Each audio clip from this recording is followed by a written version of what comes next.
जो नए पेरेंट्स बन रहे हैं वो एक अच्छी पेरेंटिंग कैसे कर सकते हैं, जब हम ये देख रहे हैं कि कई चीज़ें बुरे एस्पेक्ट में भी जाती जा रही हैं। बच्चा तो आज भी वैसा ही होता है जब पैदा होता है जो 50 साल पहले होता था, लेकिन हम बदल गए, माहौल बदल गया है, समाज बदल गया है, समस्याएं बदल गई हैं, हमारी बच्चे से अपेक्षाएं बदल गई हैं।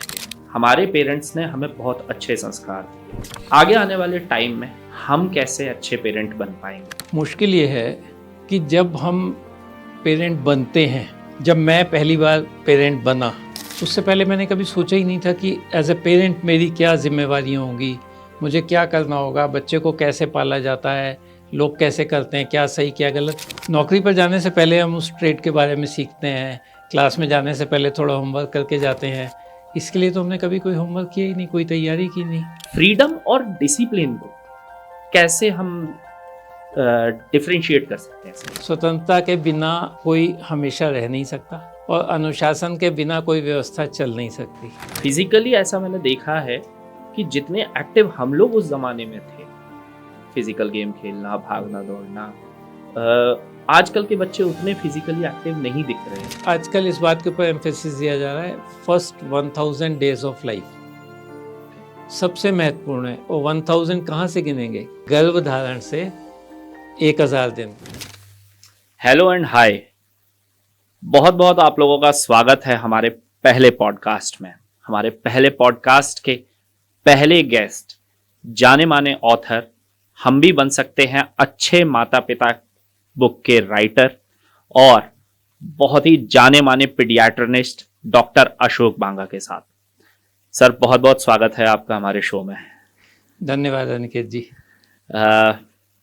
तो सर, जैसा आपकी इतनी बड़ी लाइफ में एज ए पीडियाट्रिनिस्ट और as a expert in parenting, जैसी आपने आपकी ये बुक भी है, हम भी बन सकते हैं अच्छे माता पिता, आपकी लगभग पूरी रिसर्च बहुत तगड़ी रही है इस बुक को लिखने में।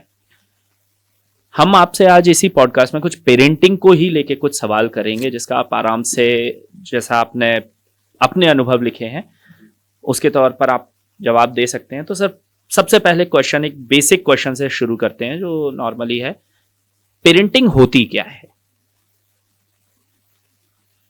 देखिए, जब बच्चा जन्म लेता है तो उसमें बेसिक प्रोग्रामिंग होके आती है जीवन के लिए जो ज़रूरी है। जैसे आप मोबाइल लेकर आते हैं तो उसमें कुछ फैक्ट्री सेटिंग्स होती हैं, कुछ चीज़ें जो उसके चलने के लिए ज़रूरी हैं वो उसमें प्रोग्राम्ड होती हैं। कुछ चीज़ें बाद को आवश्यकता के अनुसार उसमें प्रोग्राम करनी होती हैं। तो आप जैसे एक मोबाइल को लाके आपको लगता है कि हम इसको साफ़ सुथरा रखें, इसमें सारी काम की चीज़ें डालें, सारी फालतू की चीज़ें हटाएं, उसे वायरस से प्रोटेक्ट करके रखना है, वो सब रखें, सुरक्षित रखें।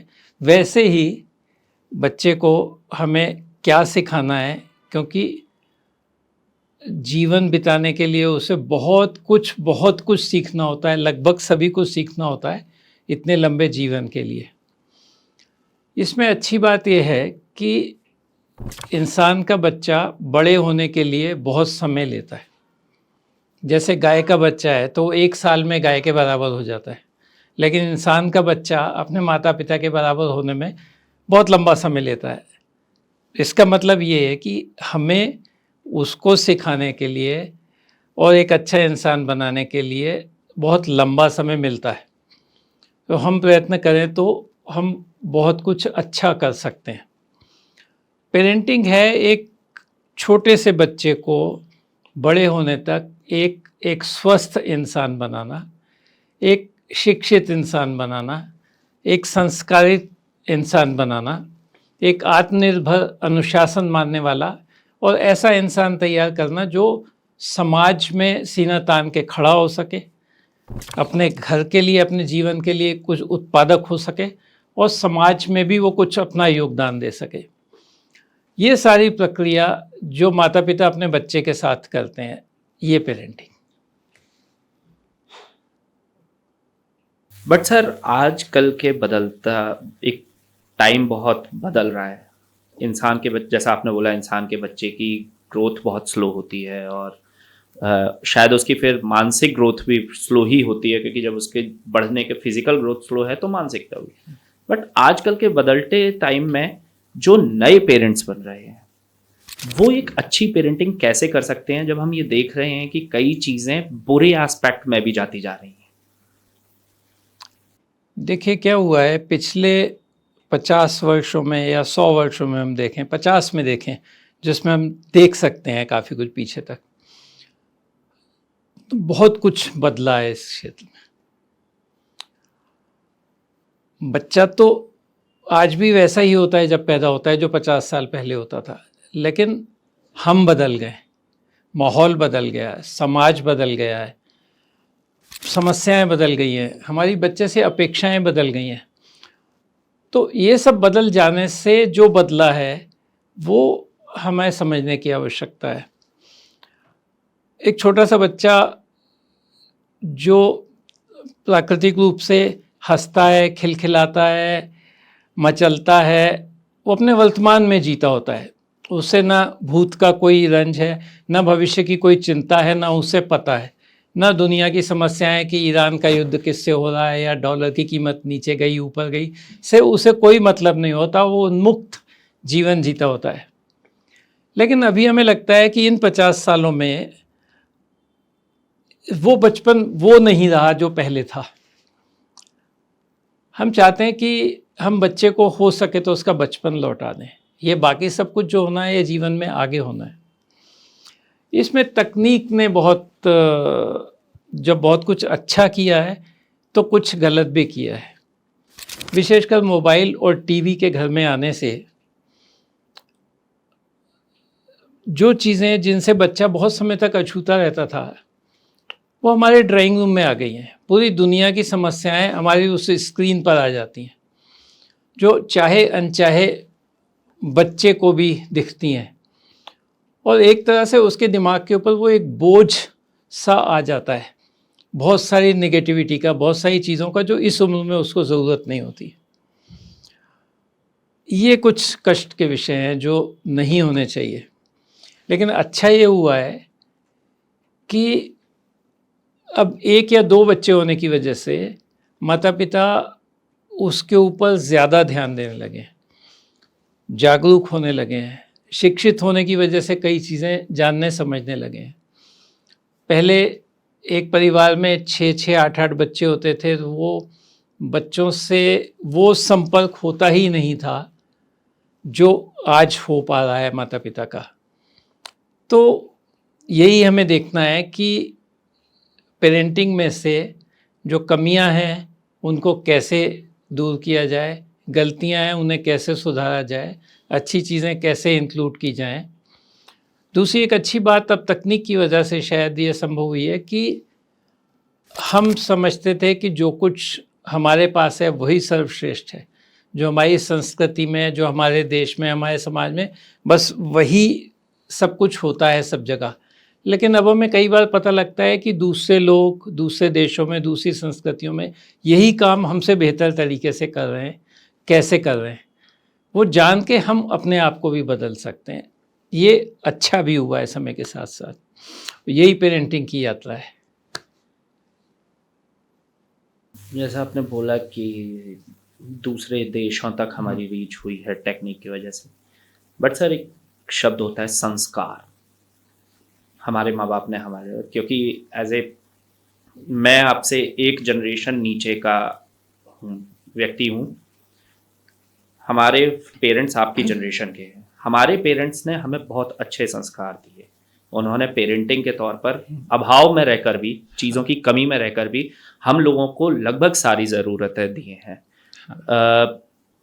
आगे आने वाले टाइम में हम कैसे अच्छे पेरेंट बन पाएंगे, जबकि ऑब्वियसली वो जो यूनिवर्सल लॉ है कि वक्त के साथ चीज़ खराब हो रही होती है। तो जैसे जब हम पेरेंट बनेंगे तो हम अच्छे संस्कार, क्योंकि हमारी वो वैल्यूज़ ख़त्म होती जा रही हैं, रिश्ते ख़त्म होते जा रहे हैं, हाँ, हम वो संस्कार अपने बच्चों में कैसे डाल पाएंगे? देखिए मैं अपना उदाहरण दूं। मुश्किल ये है कि जब हम पेरेंट बनते हैं, जब मैं पहली बार पेरेंट बना, उससे पहले मैंने कभी सोचा ही नहीं था कि एज ए पेरेंट मेरी क्या जिम्मेवारियाँ होंगी, मुझे क्या करना होगा, बच्चे को कैसे पाला जाता है, लोग कैसे करते हैं, क्या सही क्या गलत, मैंने कभी इस बारे में सोचा ही नहीं। जब सिर पर जिम्मेवारी आई तो एकदम ये एहसास हुआ कि किसी ने हमें कुछ सिखाया ही नहीं। नौकरी पर जाने से पहले हम उस ट्रेड के बारे में सीखते हैं, क्लास में जाने से पहले थोड़ा होमवर्क करके जाते हैं, इसके लिए तो हमने कभी कोई होमवर्क किया ही नहीं, कोई तैयारी की नहीं। अब कैसे इससे पाल पाएंगे? जो सामने आता गया करते गए, और वो करते गए कि शायद सबकॉन्शियस में जो हमारे पेरेंट्स ने जो हमारे साथ उन स्थितियों में किया होगा, शायद हमारे सबकॉन्शियस में वो तरीके थे और वही हम अपने बच्चों के साथ करते गए। उसमें कुछ सही था, कुछ कम सही था। उस समय हमारे पास सोचने का कुछ समय भी नहीं था। अब मैं समझता हूँ कि हमें उस समय जो हमने किया, गलतियाँ की, कभी फिर अपने पेरेंट्स से पूछा कि ये इस स्थिति में हमें क्या करना है, कभी अपने बड़ों से पूछा, कभी दोस्तों से पूछा, कभी इंटरनेट पे देखा, कभी कहीं पढ़ा, ऐसे पढ़ पढ़ के सीख सीख के बरसों में कहीं इवॉल्व होके हमें लगता है कि कुछ बेहतर कर सके। लेकिन फिर भी अब ये सारा समय पेरेंटिंग का बीत चुका, अब हम ग्रैंड पेरेंट्स बन गए, लेकिन अब सब कुछ देखकर ये रियलाइज़ करते हैं कि हाँ, हम अगर उस समय जानते होते या हम तैयार होते तो शायद हम इससे भी बेहतर पेरेंट रहे होते। कुछ कमियां थी जो हमसे छूट गई, और इसीलिए लगता है कि काश कि दूसरे लोग हमसे अच्छे पेरेंट बन सकें, हमारे बच्चे अपने बच्चों को उस तरीके से, उससे अच्छे से पालें जिससे हमने उन्हें पाला। और यही उद्देश्य था ये पुस्तक लिखने का, कि जिन्हें नहीं पता उन्हें कैसे पता लगे। मुश्किल ये है कि हमारे देश में इसके लिए कोई क्लासेस नहीं होती। पेरेंट्स भी बच्चों को पेरेंटिंग के लिए कुछ गाइड नहीं करते कभी, न इस विषय पे कहीं चर्चा होती है, ना दोस्तों से चर्चा होती है। तो अगर हम सीखना भी चाहें तो कहाँ से सीखें? इसीलिए ये पुस्तक लिखी कि हम कुछ बेसिक्स शायद सब तक पहुंचा सकें कि हाँ, यहाँ तक पुस्तक के माध्यम से, इसके आगे आपके अनुभव से। और मुश्किल यही है कि आप कितना भी पढ़ लें, कितना भी पूछ लें, कितना भी सलाह ले लें, कितना भी इंटरनेट देख लें, सीखा तो करके ही जाता है और कुछ गलतियां हो जाती हैं। तो बस ये सीखने की प्रक्रिया है पेरेंटिंग। संस्कार वाली बात बहुत बहुत महत्वपूर्ण विषय आपने उठाया। संस्कार देने के लिए मैं कहूँगा कि बच्चा जो देखता है वो सीखता है। वो ब्लैंक आया होता है, उसके सामने देखने के लिए सबसे पहले अपने माता पिता, अगर भाई बहन है तो वो, और घर में और जो लोग हैं वो उन्हीं को देखता है। उन्हीं को वो कैसे बोलते हैं, वो कैसे खाते हैं, वो क्या खाते हैं, वो कैसे गुस्सा करते हैं, कैसे किसी को अपशब्द बोलते हैं, कैसे किसी से शिष्टाचार से पेश आते हैं, वो हर चीज़, हर गेस्चर, हर चीज़ उनसे सीखता है। बच्चे के सबसे पहले रोल मॉडल उसके माता और पिता, उसके बाद जो घर में है वो। बड़ा हुआ, जब वो स्कूल जाना चालू हुआ तो कुछ शिक्षक उसके रोल मॉडल होते हैं, और फिर और समझदार हुआ तो समाज में कोई अच्छा व्यक्ति, कोई खिलाड़ी, कोई नेता, कोई टीचर, कोई विचारक, कोई चिंतक, कोई एक्टर, वो कोई भी हो सकता है जो उसका रोल मॉडल बनता है। लेकिन सबसे बड़ा रोल माता और पिता का देख के। तो संस्कार देने का सबसे अच्छा तरीका ये है कि आप वो बन के उसे दिखाओ जो आप सोचते हो कि आपका बच्चा बने। आपको लगता है कि मीठा बोलना चाहिए तो आपको मीठा बोलना चाहिए पहले। आपको लगता है कि दूसरे से इज्जत से पेश आना चाहिए तो बच्चा आपको देखेगा कि कैसे आप अपने बड़ों के साथ, कैसे छोटों के साथ बिहेव करते हैं। आपको लगता है कि मेरा बच्चा फिजिकली फिट हो, वो एक्सरसाइज करे, वो आपको एक्सरसाइज करते देखेगा, तो कहने की ज़रूरत नहीं पड़ेगी, वो करेगा। तो आप वो बने जो आप चाहते हैं कि बच्चा बने, और इस तरीके से वो सीखेगा। दूसरा बहुत महत्वपूर्ण चीज़ है कि बच्चे के साथ जुड़े रहें, उसको समय दें, उसकी गतिविधियों में शामिल हों, उसके जीवन में हमेशा शामिल रहें, उसके कष्ट, उसकी परेशानियाँ, उसकी टेंशन्स, उसकी हर चीज़ साझा करें, और हर समय उसको ये शो करें कि हम तुम्हारे साथ हैं, हम तुम्हें प्यार करते हैं, चाहे कोई भी स्थिति हो। हम तुम पे गुस्सा करते हैं या तुम्हें डांटते हैं या अनुशासित करने की कोशिश करते हैं, उसके बाद भी हम तुम्हें प्यार करते हैं हमेशा, और हम हमेशा तुम्हारे साथ हैं। ये फीलिंग उसे हमेशा देते रहे। यूँ करते करते आप संस्कार विकसित करते हैं। जैसे सर आपने बोला कि पेरेंट्स तो डांट के भी ये बोल सकते हैं कि हम एक बच्चे का जो मैं बोलता हूँ पहला स्टेज होता है सोसाइटी से जुड़ने का, वो होता है उसका स्कूलिंग। और स्कूल में कुछ पहले तो ये होता था कि टीचर्स मारते भी थे, टीचर्स ये नहीं बोलते थे कि हम तुमसे प्यार भी उतना ही करते हैं, पेरेंट्स की तरह ट्रीट नहीं करते थे। ऐसे टाइम पे, क्योंकि वो उसका फर्स्ट फेज ऑफ लाइफ है सोसाइटी में इन्वॉल्वमेंट का, स्कूल, उस टाइम पे अगर वो वैसा परफॉर्म नहीं कर पा रहा है ब्रिलियंट स्टूडेंट की तरह, एक एवरेज अच्छे स्टूडेंट की तरह, तब उसके पास पीयर प्रेशर भी आता है, साथ के क्लासमेट्स का, टीचर्स का, क्योंकि हमने भी कुछ चीजें ये फेस की हैं जो अभी तक याद हैं। ऐसे में उस बच्चे की मानसिकता का ख्याल कैसे रखा जाए, जबकि आज स्कूल और ऑनलाइन क्लासेस का मतलब हावी होती जा रही है। देखिए, समाज से जुड़ना एक स्वाभाविक प्रक्रिया थी जो हमें करना नहीं पड़ता था, जो होता जाता था। लेकिन अब परिस्थितियां थोड़ी बदल गई हैं। जब बच्चे का जन्म होता है और न्यूक्लियर फैमिली में माता पिता और कभी कभी दादा दादी या नाना नानी उस समय केयर करने आ गए होते हैं, और ज़्यादा हुआ तो घर में एक दो नौकर होते हैं बच्चे की देखरेख के लिए। कुछ समय बाद दादा दादी नाना नानी चले जाते हैं और रह जाते हैं एक माता पिता और नौकर। उस समय, और माता पिता भी अगर काम करने वाले हुए तो कुछ महीनों बाद उनको भी अपने काम पर जाना होता है, फिर रह जाता है एक नौकर। तो एक व्यक्ति बच्चे से लगातार कैसे संवाद कर सकता है, वो अपना काम निपटाने के लिए तब तक उसके सामने एक मोबाइल रख देता है। ये बच्चे का मोबाइल से पहला परिचय होता है, उसको चुप करवाने के लिए, बच्चे को एंगेज करने के लिए, ताकि वो अपना काम कर सके। माँ भी करती है, पिता भी करते हैं। हमने भी किया हुआ है सर, क्योंकि मेरे जो नीस और ये लोग थे तो रोती थी, भैया भाभी को काम करना होता था तो उसके आगे लैपटॉप लगा दिया, कोई कार्टून मूवी लगा दी। तो उसमें मुश्किल क्या होती है कि एक ह्यूमन कांटेक्ट होता है जो टू वे होता है, कि एक आदमी कुछ बोलता है, बच्चा चाहे बोल नहीं पाता, वो हाँ हूँ करता है, मुस्कुराता है, कुछ रिस्पॉन्स देता है। जब बोलने लायक होता है तो ये बोलता है तो वो भी कुछ बोलता है, वो सुनता है तो कुछ बोलता है, हाथ हिलाता है, खुश होता है या रिस्पॉन्ड करता है।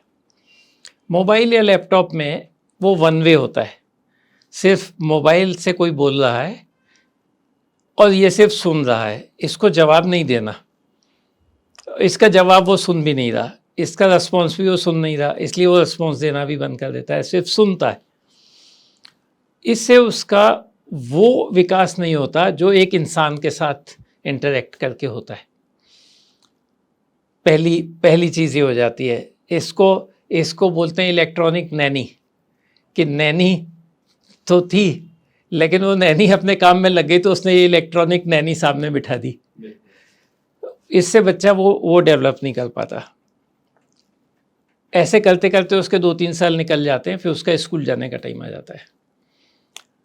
अब ऐसे बच्चे को, जिसको ह्यूमन इंटरेक्शन नहीं, जिसने सीखा नहीं ज़्यादा, माँ बाप आते हैं काम से थके हुए शाम को थोड़ी देर के लिए, फिर वो कभी बच्चा सो जाता है, कभी वो सो जाते हैं, वो थोड़ा सा समय के लिए इंटरेक्शन होता है।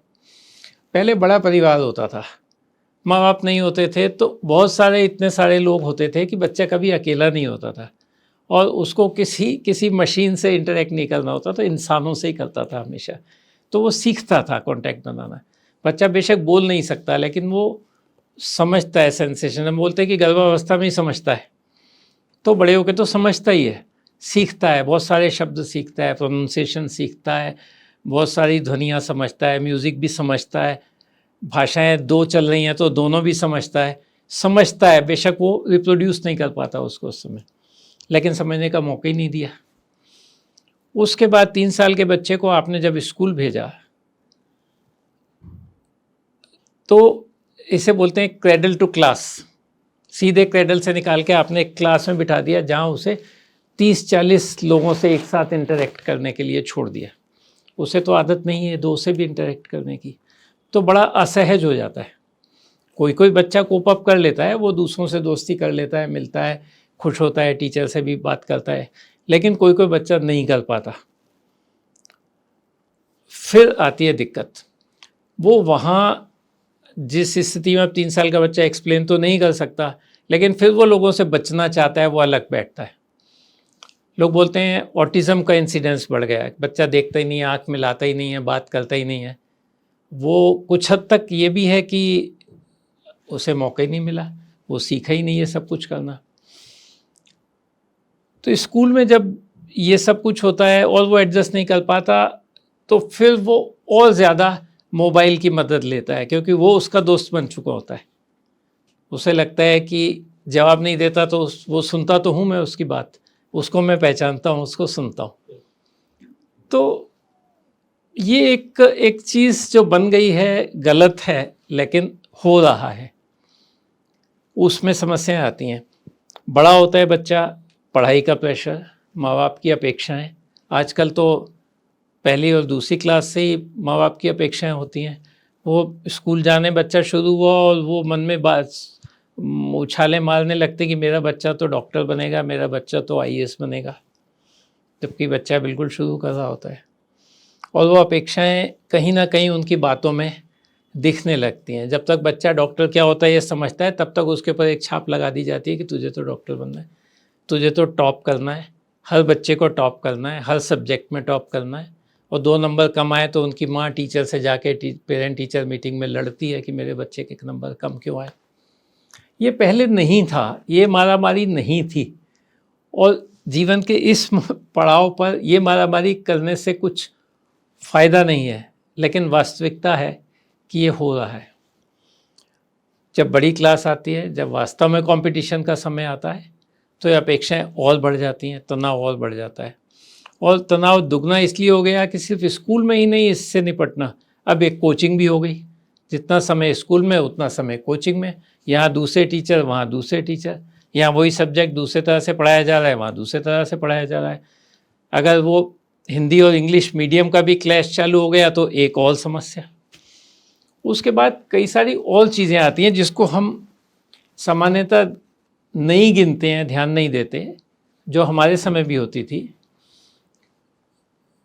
बच्चे को कई बार उसके दोस्तों से लड़ाई हो जाती है, कई बार कुछ उसके दोस्त उसकी उपेक्षा करते हैं, उससे बात नहीं करते, उसके लिए यही बहुत बड़ा इशू हो जाता है। कुछ बड़े बच्चे होते हैं या ज़्यादा ताकतवर होते हैं या ऐसी आदत, वो बुलिंग करते हैं, बच्चा किसी को बता नहीं पाता। और बड़े हुए तो हम आजकल पढ़ते हैं सेक्सुअल एक्सप्लॉयटेशन वाली बातें। मेरा इसी पॉडकास्ट में आगे हुई इसी से रिलेटेड एक सवाल था, प्लीज़ अभी आप कंटिन्यू करें, फिर उस पर बाद में। जी, ड्रग्स वाले इशू। फिर टीवी पर देख देख के उन्हें लगता है कि प्यार होता है, हार्मोन्स बदलते हैं, दिल से कुछ ऐसे विचार आने लगते हैं, कोई उसमें उलझ जाता है, वो तनाव का माध्यम। पढ़ाई का अपने आप में एक तनाव पर्याप्त है ही सही।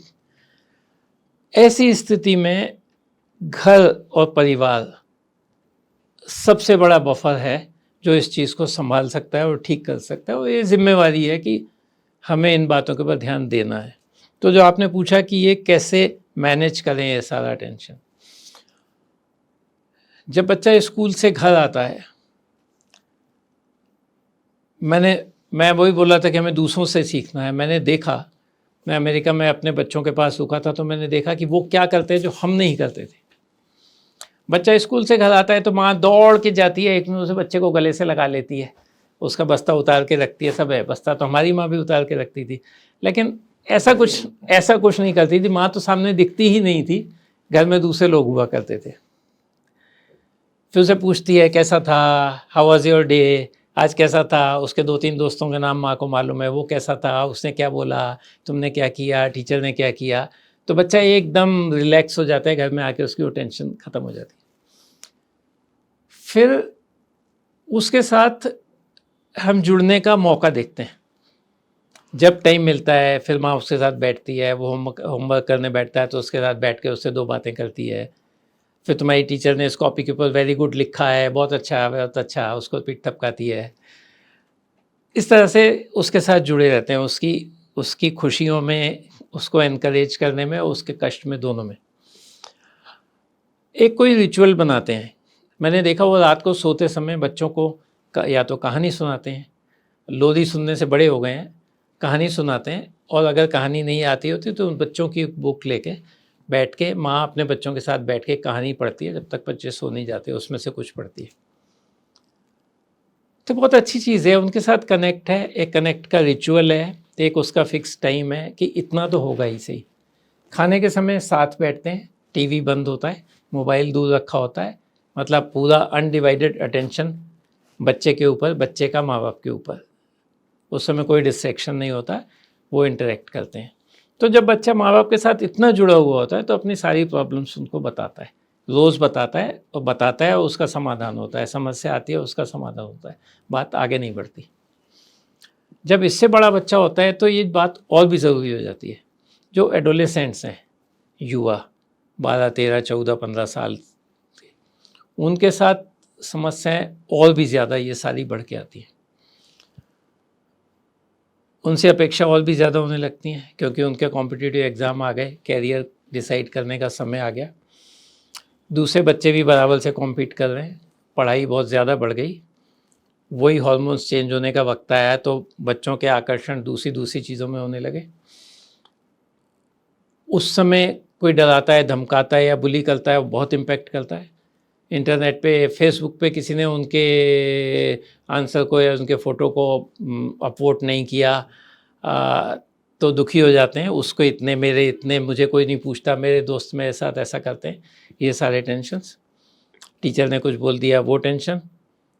फिर जो हम बात कर रहे थे, कहीं सेक्सुअल एक्सप्लॉयटेशन वाली बात, कहीं गलत संगत मिल गई तो वो, कहीं ड्रग्स वाला मसला बीच में आ गया तो वो। तो इस तरह से मुद्दे बढ़ते जाते हैं और वो पीरियड, और उस समय बच्चा जो उसका नेचर होता है, उसकी डिसीजन मेकिंग उतनी मैच्योर नहीं हो भी पाती, तो वो झल्लाता ज़्यादा है, गुस्सा ज़्यादा करता है, लड़ता ज़्यादा है, और दोस्तों से अच्छे से बोलता है लेकिन घर वालों से नाराज़ रहता है अक्सर कर। वो वक्त होता है जो उसको सबसे ज़्यादा माँ बाप की ज़रूरत होती है, और वही वक्त होता है जिसमें सबसे कम माँ बाप ध्यान देते हैं। उससे तो बड़ा हो गया, अब इसको क्या बताना, हम छोटे बच्चों पे ध्यान देते हैं। वेल सर, उसी चीज़ पे मेरा अगला सवाल था। एडोलिसेंस 12 to 17 की एज, 18 और अब तो उसे 21 तक भी मानते हाँ, हैं। मतलब इंडिया में क्योंकि एज ए 18 को एज ए लीगल एज में लेते हैं, हाँ। तो मैं 17 को उस एज में लेके चलूँगा कि एक जो, जैसा आपने बोला कि आकर्षण कहीं और मुड़ रहा होता है, इस टाइम पे विदेशों का मुझे उतना वो नहीं है, बट हाँ इंडिया में फ्रीडम और आपका डिसिप्लिन, इसको वो टीनेज कनेक्ट नहीं कर पाता। वो ये चाहता है कि माँ बाप फ्रीडम दें, कि मैं जो करना चाहता हूँ वो करने दें, और इसी टाइम पे माँ बाप ही उनके सबसे बड़े दुश्मन होते हैं। हमने भी वो चीज़ फेस की है। हाँ। आज हम उस एज में पहुंच गए हैं, अब 30 हो चुके हैं, तो ये पता है कि हमारे माँ बाप जैसा हर किसी का ये कहना होता है कि मेरे माँ बाप जैसा कोई माँ बाप नहीं है। मैं भी कहता हूँ कि मेरे मदर फादर ने बहुत अच्छी पेरेंटिंग की है, शायद मैं उनका अच्छा बेटा नहीं बन पाऊँ, लेकिन वो वन ऑफ द बेस्ट माँ बाप रहेंगे। लेकिन वो ही टाइम जब मेरा वो 14 से और 17 वाला था, तो मुझे ये लगता था पापा मेरे पे बंदिशें क्यों लगा रहे हैं, ये मम्मी अपना काम क्यों नहीं कर रही, अपने स्कूल संभालें और ये करें, ये मेरे ऊपर क्यों बंदिशें लगा रही हैं। मुझे जाना है मॉल, मुझे दोस्तों के साथ घूमना है। लेकिन कहीं ना कहीं पेरेंट्स हमारे ऊपर उस एज में एक डिसिप्लिन लाइफ भी एक्सपेक्ट करते हैं। फ्रीडम और डिसिप्लिन को कैसे हम डिफरेंशिएट कर सकते हैं सर? बहुत अच्छा विषय है ये। देखिए, फ्रीडम माने क्या? विकल्प चुनने की स्वायत्तता, हर स्थिति में विकल्प चुनने की स्वायत्तता, ये स्वतंत्रता है। और अपनी सीमाओं के बीच रहकर अपना दिन चलाना, अपनी दिनचर्या चलाना, अपना जीवन चलाना, ये अनुशासन। ज़रूरत दोनों चीज़ों की है। स्वतंत्रता के बिना कोई हमेशा रह नहीं सकता और अनुशासन के बिना कोई व्यवस्था चल नहीं सकती। इसमें से कुछ चीज़ें तो स्वतः ही आती हैं, कुछ चीज़ें हमें कॉन्शियस एफर्ट करके करनी होती हैं। शुरू से जब बच्चा छोटा होता है, उसको छोटे छोटे काम देने, छोटी छोटी टास्क देनी है, उसे वो करने देना, उसे अपने तरीके से करने देना। वो सही कर रहा है, गलत करता है, देखिए, लेकिन टोकिए नहीं। एक सीमा से बाहर जाता है तो रोकते हैं, नहीं तो करने दीजिए। उसे खेल में लगाया, उसे खेलने दीजिए, अपने तरीके से खेलने दीजिए। ऐसे स्वतंत्रता विकसित होती है। आपने उसे 4 खाने की चीज़ें दी, उसे अपने तरीके से जो अच्छा लगता है खाने दीजिए। आप नहीं बोलेंगे, इसमें वो स्वतंत्र महसूस करेगा। जब उसे लगेगा कि उसका फैसला सही था, या आप उसे बताएंगे किसी तरह के कि हाँ, ये जो तुमने किया सही था, तो उसे आत्मविश्वास होगा। इस तरीके से कभी शुरू में छोटी चीज़ें, बाद में बड़ी चीज़ें वो करता जाएगा और ऐसे स्वतंत्रता का एहसास होगा। मैंने देखा, मेरी बेटी अपने 2.5 साल के बच्चे को, उसके सामने उसने 2 जोड़ी कपड़े निकाल के रख दिए डे केयर में जाने के लिए। उसे बोला कौन सा पहनना है, उसने कहा ये, उसको पहना दिया। ये स्वतंत्रता, ये उसका पहला लेसन है। क्योंकि मुझे लगा कि एक 2.5 साल के बच्चे से ये पूछने की कौन सी बात है, कोई भी पहना देते। लेकिन मुझे ये भी मालूम है कि अगर वो एक पहनाते तो वो रोता पिटकता, नहीं ये नहीं ये नहीं ये। फैसला उसने लिया, इसलिए शांति से काम हो गया। तो ये स्वतंत्रता का एक लेसन। ऐसे करके आप उससे एक एक चीज़ सिखाते हो, पहले छोटी टास्क, फिर बड़ी टास्क। फिर इन चीज़ों को कोई एक सीमा देना ज़रूरी होता है।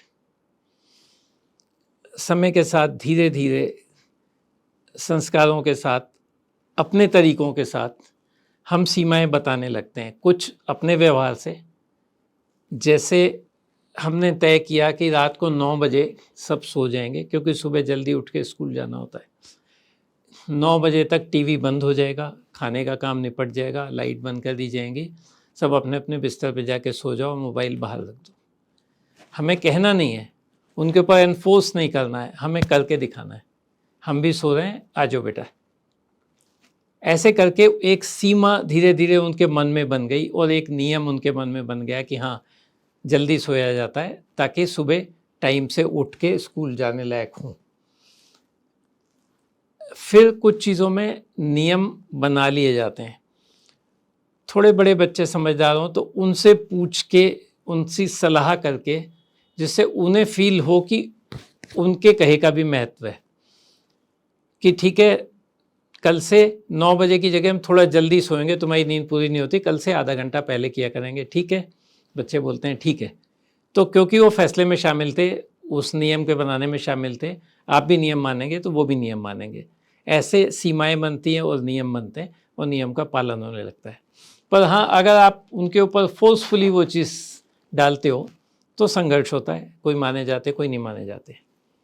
दूसरी बात, एक बार नियम बना दिया तो उसकी निरंतरता होनी चाहिए कि आज 8:30 बजे सो गए, कल 11 बजे तक जाग रहे हैं, आज तो मेरा मैच आ रहा है देर से तो मैं तो नहीं सोऊंगा, तो फिर किसी दिन बच्चा भी बोलेगा आज मेरे को ये देखना है इसलिए मैं भी नहीं सोऊंगा। तो सबको फॉलो करना है और कंटिन्यूटी रहे नियमों की, तो उनका पालन ठीक से होता है। और इन सीमाओं के बीच में जब वो बच्चा बड़ा होता है, स्वतंत्रता भी महसूस करता है लेकिन अनुशासन भी आता है, और ये हमें शुरू से करना होता है हर चीज़ में। आपने बहुत अच्छे से ये चीज़ को क्लैरिफाई किया कि डिसिप्लिन और फ्रीडम में क्या इम्पोर्टेंट होता है और कैसे इसको आगे ले जाया जाता है। लेकिन कहीं ना कहीं अगर दोनों से, इवन चाइल्ड से और पेरेंट्स से, दोनों से कहीं ना कहीं चूक हो जाती है और वो बच्चा गलत पेरेंटिंग में पड़ जाता है, सॉरी गलत संगत में पड़ जाता है, तब माँ बाप का क्या कर्तव्य है कि उसे कैसे बाहर निकाल के लाया जाए? क्योंकि टाइम बहुत वैसा हो चुका है कि जैसा आपने बोला, सेक्सुअल एक्टिविटीज़ हो जाती हैं, ड्रग्स रिलेटेड इशू हो जाते हैं, एडिक्शन है, और काइंड ऑफ एडिक्शन सिर्फ सब्सटेंस एडिक्शन ना लेता हुआ मैं कि फ़ोन एडिक्शन है, कि बिना गर्लफ्रेंड से बात किए रहना ही नहीं है इस घर में, और घर में रह भी रहे हैं पिताजी के सामने फिर उठ के जा रहे हैं फ़ोन पे बात करने। इस गलत संगत को कैसे रोका जाए एक माँ बाप द्वारा, वो क्या कर सकते हैं? क्योंकि अब वो एज निकल चुकी है सीखने वाली, कि बच्चों को सिखाया जाए। अब बच्चा समझदार हो रहा है, ठीक है, तो उसने शेप ले लिया है अपने जीवन की, तब एज ए पेरेंट तो उन्हें रोकना पड़ेगा गलत होने से। तो पेरेंट क्या करे? बिल्कुल रोकना पड़ेगा और रोकना चाहिए। और ऐसी स्थितियाँ सभी पेरेंट्स के सामने आती हैं कि जीवन में एक बार आती हैं, कई बार भी आती हैं, और पेरेंट्स नहीं रोकेंगे तो कौन रोकेगा? तो बहुत ज़रूरी काम है। उस स्थिति में जब आपको लगता है कि ऐसा कुछ गलत हो रहा है बच्चे के जीवन में, आपको पता लगेगा, अगर आप उससे जुड़े हुए हो, जैसा हमने पहले कहा कि आप बच्चे से जुड़े हुए हो रोज़ में, तो आप बड़ी जल्दी उस चीज़ को सेंस कर लोगे। अगर आप नहीं जुड़े हुए हो तो बहुत समय लग जाएगा, जब तक बात बढ़ चुकी होगी तो संभालना उतना ही मुश्किल होगा। तो पहली बात तो समय रहते चेत जाएं, फिर किसी समय सही समय देखकर, सही माहौल देखकर बच्चे के साथ बैठें, उसकी आंखों में आंखें डाल के बात करें, उससे पूछें कि बेटा ऐसी ऐसी बात है, आप हमें बताओ आपको क्या लगता है, ये क्या हो रहा है जो पहले नहीं था और अब हो रहा है, आपके जीवन में परिवर्तन क्यों आ रहा है? उसकी बात सुने। कौन है जिसके कारण ये हो रहा है, उसके बारे में जाने। शुरू से ये बात शुरू करने से पहले बिल्कुल ये ख्याल रखें शुरू से अंत तक कि आप उसे एक्यूज़ ना करें, आप उसे शुरू में ही अपराधी डिक्लेयर ना कर दें। वो वैसे भी डरा हुआ होता है, वो वैसे ही डरा हुआ होता है, वैसे ही आपसे इस विषय में बात नहीं करना चाहता होता। एग्जैक्टली वो आपको अपना कंपैटिबल पार्टनर नहीं मानता है कि इस मैटर में मैं पापा से बात करूं, मम्मा से बात करूं, मैं अकेले ही संभाल लूंगा, तो वो डरा हुआ होता है। ऐसे टाइम पे एक्यूजेशन पहले ही नहीं हो जाए, पहले ही ना करें, आप उस पर दोष ना लगाएं, आप उसे डांटें या गाली दें, या इवन कुछ लोग जो पुराने लोग हुआ करते तो पहले पिटाई करते थे, बाद में बात पूछते थे, तो वो तो बात को आगे बढ़ने से ही वहीं पे ख़त्म कर देता है। बच्चा डिफेंस में आ जाता है, वो आपसे कोऑपरेट नहीं करता। पहली चीज़, शांति से बैठ के उसका पक्ष सुने, उससे पूछें, उसका जो दोस्त या जिसके साथ ये बात हो रही है उसका अच्छा पक्ष भी बात करें कि तुम्हारा ये दोस्त तो बहुत अच्छा है पढ़ाई में, तुम्हारा ये दोस्त तो बहुत अच्छे से तुम्हारे साथ करता था, तुम तो दोनों मिलके खेलते थे, फिर ये सब ये कैसे चेंज हो गया? तो थोड़ा खुलेगा, अपनी बात बताएगा, और वो अपने मन में भी सोचेगा कि जब वो इतना अच्छा था तो ये चेंज कैसे आ गया। वो खुद रियलाइज़ करेगा कि वहाँ से गलती हुई कि मुझसे गलती हुई। हर समय जो भी हम उससे सवाल पूछें या उसे बताएं, वो इस तरीके से बताएं कि उसे लगे कि ये माँ बाप मेरी हेल्प करने के लिए ये सब कुछ कर रहे हैं, मुझे दोषी ठहराने या सज़ा देने के लिए नहीं कर रहे। फिर उसी से पूछें कि तुम्हें लगता है ये गलत है, तो अब हम इसको कैसे ठीक कर सकते हैं। उसे अपने संस्कार बताएं, अपनी लिमिटेशंस बताएं, अपने परिवार की स्थितियां बताएं कि इस स्थिति में, इस परिवार में अगर ऐसा होता है तो इसका आफ्टर इफ़ेक्ट्स क्या होंगे। बच्चा भी समझता है उस बात को, समझ के भी वो कर रहा होता है, या मजबूरी में, या उसको इतना ज़्यादा आकर्षण हो गया है, या ये कि वो भला बुरा सोचना भूल गया है, या ड्रग्स के मामले में कि वो अब एडिक्ट ही हो गया है कि उससे रहा ही नहीं जाता। तो भी उससे पूछना है कि इसका आगे क्या होगा तुम्हारे जीवन में, तुम्हारे माता पिता के ऊपर, तुम्हारे परिवार के ऊपर, समाज के ऊपर, सारी बातें। बहुत सारी समस्याएं, इतने में ही वो खुद आपको उसका सॉल्यूशन बताएगा। फिर उसको उस चीज़ से ध्यान हटाने के लिए कुछ ऐसी चीज़ों में एंगेज करें, साथ में मिलके। उसके इंटरेस्ट के कोई काम है, बच्चे का स्पोर्ट्स में इंटरेस्ट है तो थोड़ा उसमें ध्यान ज़्यादा दे सके ऐसी व्यवस्था करें। उसका म्यूज़िक में, ड्राइंग में, किसी और चीज़ में ध्यान है, वो उस एक्टिविटी में उसको ज़्यादा एंगेज कर सके ताकि दूसरी तरफ से उसका ध्यान हट सके। इस तरह से बात करेंगे तो ज़्यादातर समस्याएं हल हो जाती हैं। लेकिन किसी किसी केस में जब बात बढ़ चुकी होती है तो, और हमें लगता है कि हमसे नहीं हो पा रहा मैनेज, तो हम काउंसलर की मदद लें, या इवन कभी लगता है कि दवाई भी देनी पड़ती है तो साइकेट्रिस्ट की मदद भी ले सकते हैं। उसमें भी कोई गिल्ट नहीं होना चाहिए, उसमें भी छुपाने वाली बात नहीं होना चाहिए। कई लोग उसको इस हद तक छुपाते हैं कि बात और बढ़ जाती है। तो हमारा उद्देश्य होना चाहिए कि हमें बच्चे को सुरक्षित रखना है और सही रास्ते पर लाना है, चाहे उसके लिए हमें थोड़ा घर से बाहर निकल के भी जाना पड़े तो ठीक। सर, पेरेंटिंग पर तो आपकी रिसर्च है, बट जो आपकी स्पेशलिटी है एज ए पीडियाट्रिनिस्ट,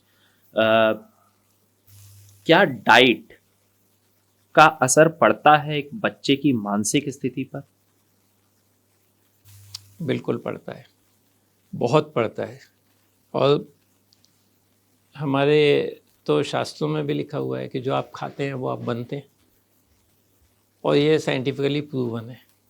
जो आप खाते हैं और जैसा आप खाते हैं वैसा आपका शरीर बनता है, वैसा आपका मस्तिष्क बनता है, वैसे आपके विचार बनते हैं। कैसे सर साइंटिफिकली प्रूवन इस चीज़ को करेंगे? अब शुरू हम ये करें कि डाइट हमें खाने की आवश्यकता क्यों है? बॉडी की ग्रोथ के लिए, एनर्जी के लिए, बॉडी के न्यूट्रिएंट्स के लिए। एग्जैक्टली शरीर बनने के लिए, शरीर के चलाने के लिए, जो सारे गतिविधियां शरीर की सारी होती हैं, जो कुछ काम करते हैं उसके लिए, मस्तिष्क के चलाने के लिए, तो जिसको हम इतना उपयोग करते हैं जीवन भर, उसके लिए भी चाहिए एनर्जी। उसके मेंटेनेंस के लिए, सारा समय शरीर में कुछ टूट फूट होती रहती है, उसको दोबारा से बनाने के लिए, शरीर की ग्रोथ के लिए कि 2.5 किलो का बच्चा पैदा होके 70 किलो 80 किलो तक पहुंचता है, 50 सेंटीमीटर का बच्चा बड़ा होके 170 सेंटीमीटर तक पहुंचता है। शरीर का हर अंग बड़ा होता है तो उसका विकास होता है। उस सब के लिए जो एनर्जी की ज़रूरत होती है और जो जो कंपोनेंट्स चाहिए होते हैं, सिर्फ एनर्जी नहीं, बहुत सारी चीज़ें चाहिए होती हैं, वो सब हमें मिलते हैं खाने से। खाने में बात आती है संतुलित खाने की।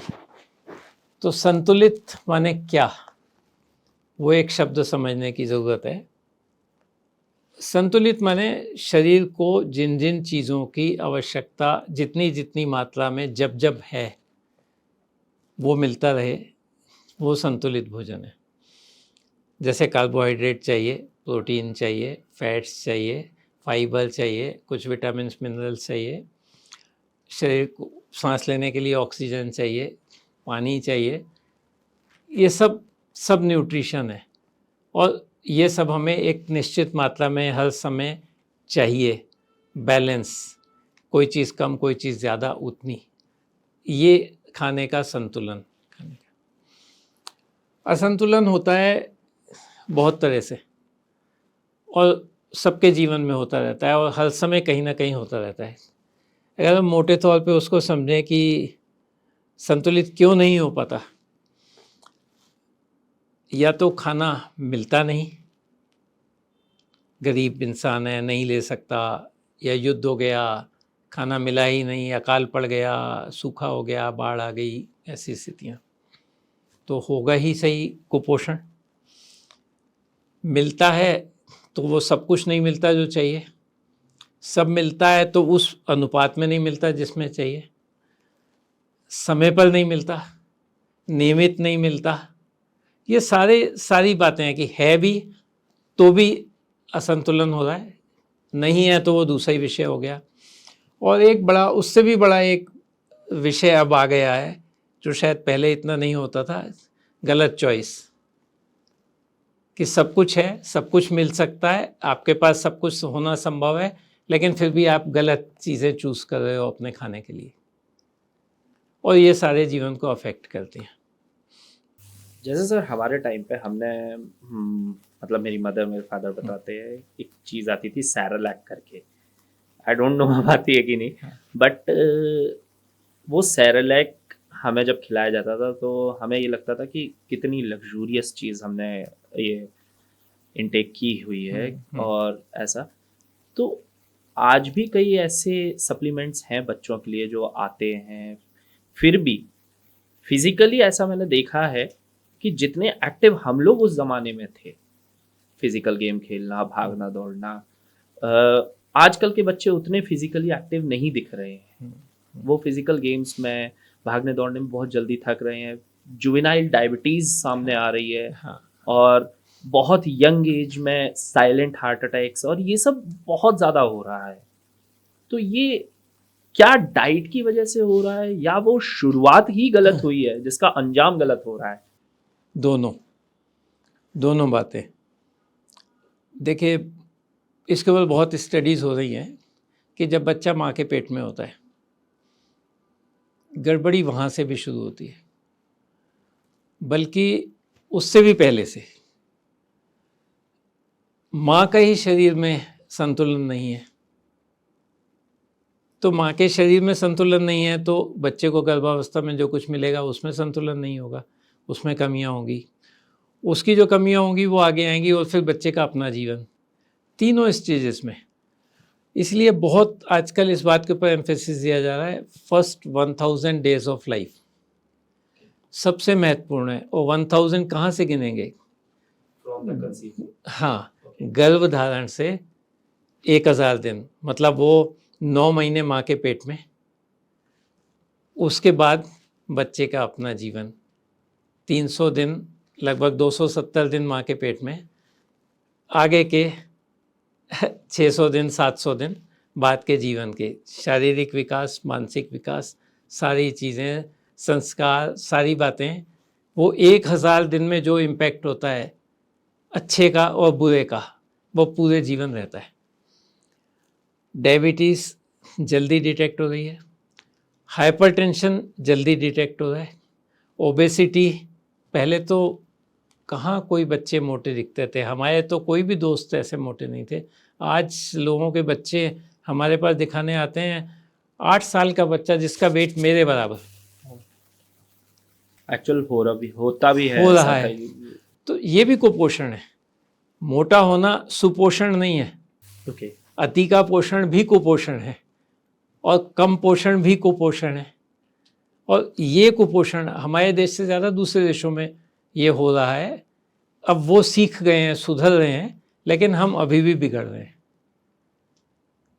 तो वो इम्पेक्ट करता है, उसका इफेक्ट बड़ी जल्दी दिखने लगता है। अब जो हार्ट अटैक जल्दी दिखता है, हमें अब सिखाया जाता है पीडियाट्रिशियन को कि अपने बच्चों का ब्लड प्रेशर लो। पहले हमें लगता था बच्चों में ब्लड प्रेशर क्यों लेना, बच्चों का ब्लड प्रेशर लो, बच्चों की लिपिड प्रोफाइल टेस्ट करवाओ जो थोड़ा भी मोटा दिखता है, और हमें उसमें गड़बड़ दिखती है। 15 साल का बच्चा, अभी से लिपिड प्रोफाइल डिस्टर्ब हो गई, अभी से कोलेस्ट्रॉल बढ़ गया, तो भविष्य तो हम समझ सकते हैं कि अभी से उसकी आर्टरीज में लिपिड जमना चालू हो गया तो अगले 10 साल, 15 साल, 20 साल में प्रॉब्लम आनी है। ये पहले नहीं था। खाने में देखिए, खाने में जो गड़बड़ी हो रही, मैंने कहा कि गलत चुनना बहुत बड़ी गड़बड़ है। मजबूरियां हैं, कुछ कुछ हम जानकर कर रहे हैं, कुछ अनजाने में कर रहे हैं। मजबूरियाँ ये है कि माँ बाप को काम पर जाना है जल्दी, सुबह खाना बन नहीं सकता, ला के रख दो। टिन्ड फूड मिलता तो है, आके सब्ज़ी बनाने की फुर्सत नहीं है तो फ्रोज़न फूड मिलता तो है, गरम कर लो। ऐसे करके धीरे धीरे हम उन चीज़ों के आदी होते जाते हैं, ये मजबूरी में। या ज़ोमैटो से मंगवा लेंगे ना, क्या बनाना है, या होटल में खाना स्टेटस की बात हो गई है, वंस ए वीक तो जाना ही है ना, जाना ही है ना, त्यौहार पे तो जाना ही है ना। वो जो चीज़ें हो गई हैं जो पहले नहीं थी, वहाँ हम क्या चुनते हैं? मटर पनीर, मटर वाली चीज़, खोए वाली चीज़, उसमें फ़ैट, खूब सारा फ़ैट जो भी खाते हैं। जो अल्ट्रा प्रोसेस फूड आते हैं जितने भी, चिप्स से लेके जब जो भी आप लाएंगे सब अल्ट्रा प्रोसेस, उसमें उसके नेचुरल जो तत्व थे वो तो ऑलमोस्ट ख़त्म हो चुके होते हैं। बनी हुई, पैक करी हुई, प्रिजर्वेटिव मिले हुए, सैचुरेटेड फैट में बनी हुई, वो मालूम है कौन से तेल और घी यूज़ होते हैं। वो खाना पहले बिल्कुल नहीं होता था, अब होने लगा। एनर्जी ड्रिंक पीना है बच्चे को, आप कोई भी एनर्जी ड्रिंक जिसको कहते हैं या जिससे उसे अच्छा लगता है, आप उठा के उसके कंटेंट्स पढ़िए। जितने कोल्ड ड्रिंक्स हैं, कोक और पेप्सी और थम्स अप और जितने भी, आप पढ़िए उसमें कितनी शुगर है। एक बॉटल के अंदर 6, 7, 8 चम्मच चीनी है, जो आप इतना पानी पिएंगे या दूध पिएंगे या कुछ भी पिएंगे तो इतना कभी नहीं डालेंगे, उसका स्वाद ही इसीलिए। या सॉल्ट ज़्यादा है नमकीन चीज़ में, या सॉल्ट में मतलब दूसरे मसाले भी इंक्लूड करें, या मीठी चीज़ों में चीनी ज़्यादा है, या फैट ज़्यादा है, या उसमें कंटेंट कुछ भी नहीं है। जैसे आप जूस पीते हैं, आप जो भी पैक जूस आते हैं वो 6 महीने पहले निकाला हुआ जूस या 1 साल पहले निकाला हुआ जूस गोडाउन्स में रखा हुआ, उसमें नेचुरल जो कंटेंट्स थे, विटामिन्स थे, सब कुछ थे, वो समय के साथ साथ सब डिस्ट्रॉय हो गए। अब वो केवल एक शरबत रह गया उस स्वाद का, उसमें कुछ भी नहीं मिला जिसको हम हेल्दी समझ के पी रहे थे। कैलोरीज मिली, कैलोरीज न्यूट्रिशन नहीं है, सिर्फ कैलोरीज न्यूट्रिशन नहीं है, उसके साथ बाकी जो चीज़ चाहिए होती है वो चाहिए होती है। ये कुपोषण हो गया और ये शरीर को अफेक्ट करता है, और जो शरीर को अफेक्ट करता है वो पूरे शरीर को करता है। मतलब ब्रेन अलग डिपार्टमेंट नहीं है, इसी शरीर का भाग है। जो हार्ट को अफेक्ट करता है वो किडनी को भी अफेक्ट करता है, वो नर्व्स को भी अफेक्ट करता है, वो ब्रेन को भी अफेक्ट करता है, पूरे शरीर को। जो लिपिड जमता है आर्टरीज़ में, वो सिर्फ हार्ट की आर्टरी में नहीं जमता, पूरे शरीर की आर्टरीज़ में जमता है। ब्रेन स्ट्रोक भी तो हो रहे हैं, वो सारी बातें, तो वो हर चीज़ को अफेक्ट करता है। सर, क्योंकि अब ये पॉडकास्ट हमारा अपने एंड फेज पर आ चुका है, 2 क्वेश्चन मैं आपसे करूँगा, लेकिन सेकंड लास्ट क्वेश्चन एक है जो मेरे दिमाग में आया था। सिंगल पेरेंट है, किसी अनफॉर्चुनेट एक्सीडेंट की वजह से या कुछ भी वजह से एक पेरेंट का लॉस हो जाता है, either it was a death or it was a separation, it was a legal anything। अब एक बच्चे की जिम्मेदारी या तो फादर पे है या मदर पे है, और हमने अक्सर ऐसा देखा है कि सिंगल पेरेंट का बच्चा गलत राह ही चुनता है, वो सही नहीं चुनता, वो शायद स्ट्रगल नहीं देख पाता उसकी मदर का, इधर फादर का, या वो लड़की हो या लड़का, मैंने ऐसा देखा है। तब, और ये हमारी सोसाइटी के लिए अच्छी बात नहीं है, क्योंकि वो क्रिमिनल एक्टिविटी में भी जा सकता है अगर वो अभी से गलत संगत में है। तो ऐसे टाइम पे उस पेरेंट को क्या करना है, वो सिंगल पेरेंट क्या करे, वो बेचारा मजबूर घर चलाए या सिर्फ बच्चे को देखे, तो वो क्या करे ऐसे टाइम में? देखिए, बहुत महत्वपूर्ण समस्या है हमारे देश में। जैसे फौजियों के बच्चे, पिता की असमय डेथ हो गई, माँ के सामने पूरा जीवन पड़ा है और छोटा सा बच्चा गोदी में। पैसे तो एक बार को गवर्नमेंट से मिल जाते हैं, लेकिन जो ऑर्गेनाइज सेक्टर में नहीं है उनके साथ ऐसा हो गया, एक्सीडेंट हो गया, बीमारी हो गई, कुछ भी हो गया, तो पैसे भी नहीं होते। तो एक बहुत बड़ी समस्या है पैसे ना होना सिंगल पेरेंट के पास, और शिक्षा ना होना, रोज़गार ना होना। अगर उसके पास जीने के लिए ये 3 चीज़ें हैं तो फिर भी बहुत संभावना है कि उसका जीवन ठीक से निकल जाएगा। अगर ये तीनों चीज़ें नहीं है, पैसे भी नहीं है, रोज़गार भी नहीं है, शिक्षा भी नहीं है, और शिक्षा नहीं है तो रोज़गार नहीं मिलेगा, और रोज़गार नहीं मिलेगा तो पैसे नहीं मिलेंगे, तो उसके लिए एक तरफ बच्चे को पालना और एक तरफ अपना पेट भरना, 2 बराबर इम्पोर्टेंट इश्यूज़ आ जाते हैं। और इसमें वो माँ, मोस्टली वो माँ होती है अकेली जो बच्चे को पाल रही होती है, और ये सिंगल पेरेंट्स वाली चीज़ शायद हमारे देश में इतनी नहीं है, या ये इशू हमारे यहाँ इसलिए ज़्यादा नहीं सामने आया कि हमारे जॉइंट फैमिली हुआ करती थी। कभी भी ऐसा किसी के साथ होता था तो बाकी लोग मिलकर संभाल लेते थे। विदेशों में मैंने अमेरिका की स्टेटिस्टिक्स देखी है, सिंगल मदर सबसे ज़्यादा उनका रेशियो अमेरिका में। डाइवोर्स हो गया सबसे बड़ा कारण। अब उसके कारणों की डिटेल में ना जाएं जो भी थे।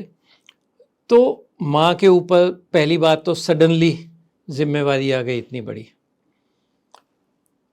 फिर वही चीज़, वही 3 मजबूरियाँ सारी दुनिया में सिंगल पेरेंट के सामने।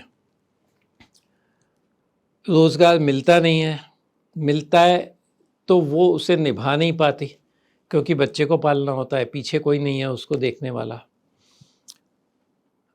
और इस वजह से छूट जाता है काम। या कई बार पार्ट टाइम जॉब करते हैं तो पैसे कम मिलते हैं, घर नहीं चलता। 2-3 जगह पार्ट टाइम जॉब करते हैं तो बच्चा नेगलेक्ट होता है। तो कुल मिला के उसकी खुद की ज़िंदगी बहुत भारी जद्दोजहद में होती है, और बच्चे की तो होती है। अब ऐसी स्थिति में 2 बातें होती हैं। एक तो जो आपने कहा कि बच्चा बिगड़ जाता है, लेकिन हमेशा ऐसा नहीं है।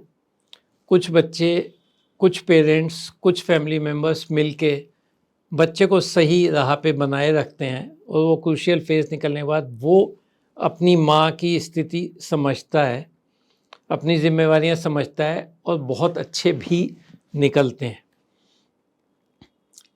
और बड़े होने के बाद में वो माँ को उनका जो सहारा मिलता है उससे दोनों मिलके फिर से एक खुशहाल ज़िंदगी जीते हैं। कुछ व्यवस्थाएं सरकार बना रही है, कुछ परिवार बना देता है, कुछ उन्हें खुद करनी पड़ती हैं। ऐसे करके होता है। लेकिन हाँ, ये बिल्कुल निश्चित है कि उसके ऊपर डबल जिम्मेवारी होती है, और ये भी बिल्कुल निश्चित है, प्रूवन है पूरी दुनिया में, कि बच्चे के आइडियली बच्चे के लिए माँ और पिता दोनों की ज़रूरत होती है। सिर्फ इंसान में नहीं, पशुओं पक्षियों में भी ये देखा गया है। जिसके साथ सिर्फ एक होता है पेरेंट, उसकी लाइफ बहुत मुश्किल होती है, और उसके गलत ट्रैक पे जाने का रिस्क सबसे ज़्यादा होता है। Thank you so much sir, हमारे साथ पेरेंटिंग के बारे में इतनी सारी जानकारी शेयर करने के लिए आपको बहुत बहुत thanks. In the last but not the least, कुछ टिप्स आप हमारे ऑडियंस को देना चाहें इफेक्टिव पेरेंटिंग के ऊपर? देखिए, बहुत बड़ा विषय है। कुछ बातें हमने डिस्कस की, कुछ नहीं कर पाए समय अभाव से। इसमें जो मोटी मोटी बातें मैं कहना चाहूँगा, कुछ दोहराव भी है, कि हम में से कोई भी पेरेंटिंग सीख कर बड़ा नहीं हुआ। सीखने के साधन नहीं थी, व्यवस्था नहीं थी। अब थोड़ी है तो सीखना है, पढ़कर, इंटरनेट से पूछकर, समझकर अपने को थोड़ा थोड़ा बदलना है। थोड़ी कमियां जो समझ में आए उन्हें सुधारना है। कुछ गलत हो रहा है तो जो बोलते हैं ना, it has to be undone, भुलाना है। गलत आदतें, हमारी गलत बातें, उन्हें हमें छोड़ना पड़ेगा, तो हम अच्छे पेरेंट बन पाएंगे। और फिर भी सब कुछ पढ़ के, सीख के, करके, फिर भी जो हम सीखते हैं वो करके ही सीखते हैं। हम अपने किए का लाभ दूसरे को, हम अपने सीखे का लाभ दूसरे को देते रहें, ये हमें करना है। और इसके बाद भी आदर्श पेरेंट तो हो सकता है हम फिर भी ना बन सकें, पर हाँ, हम कोशिश करेंगे तो कुछ बेहतर पेरेंट तो बन सकेंगे। समय बदला है, परिस्थितियां बदली हैं, बहुत सारी चीज़ें बदली हैं, कुछ अच्छा हुआ है, कुछ नहीं अच्छा हुआ है। प्रयत्न करना है कि जो अच्छा हुआ है उस दिशा में बच्चों को ले जाएं, जो नहीं अच्छा उससे थोड़ा दूर चलें, उसको छोड़ें। अनुशासन और स्वतंत्रता वाला जो आपने मुद्दा उठाया था, उनके ऊपर हमारी सोच लगातार चलनी चाहिए कि हम इस तरफ क्या बढ़ा सकते हैं और इस तरफ क्या बढ़ा सकते हैं। अनुशासन का महत्व हम कुछ भी करते हो, कहीं भी हो, किसी भी उम्र के हों, हमारे जीवन में है। आप देखें कि एक एक व्यस्त चौराहे के ऊपर जब लाइट्स, ट्रैफिक लाइट्स जल रही हैं तो ट्रैफिक अपने आप रुकता है, चलता है, व्यवस्थित होता है। और 10 मिनट के लिए लाइट चली जाए तो उस चौराहे की स्थिति देखिए, कैसा कैओस हो जाता है। वही जीवन में अगर नियम नहीं है, अनुशासन नहीं है, तो जीवन में कैओस होता है। नहीं मालूम कि हम किधर जाएं, हम सही कर रहे हैं कि गलत कर रहे हैं, हम सीमा के अंदर हैं कि सीमा से क्रॉस कर चुके हैं। तो वो हमें नए नियम, नया अनुशासन और नई स्वतंत्रता सभी रीअसेस करते रहना होगा और बढ़ाना होगा, विकसित करना होगा। जिस घर में, जिस समाज में, जिस देश में अनुशासन और नियम का पालन अच्छे से होता है, वो घर, वो देश, वो समाज, वो जीवन अच्छे से चलता है। ये सिद्ध हो चुका है, सब जानते हैं। बच्चा, जो पहले 5-6 बच्चे हुआ करते थे जिनके ऊपर ध्यान नहीं दे सकते थे, अब 1 बच्चा या 2 बच्चे हैं किसी के पास। आपके पास बहुत सारा समय है उसको बनाने का।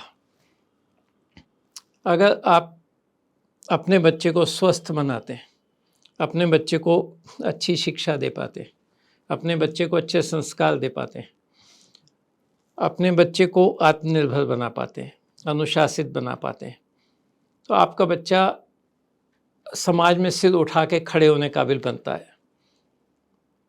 तो मानेंगे कि आप अच्छे माता पिता सिद्ध हुए, आपने प्रयास किया अच्छे माता पिता सिद्ध होने का।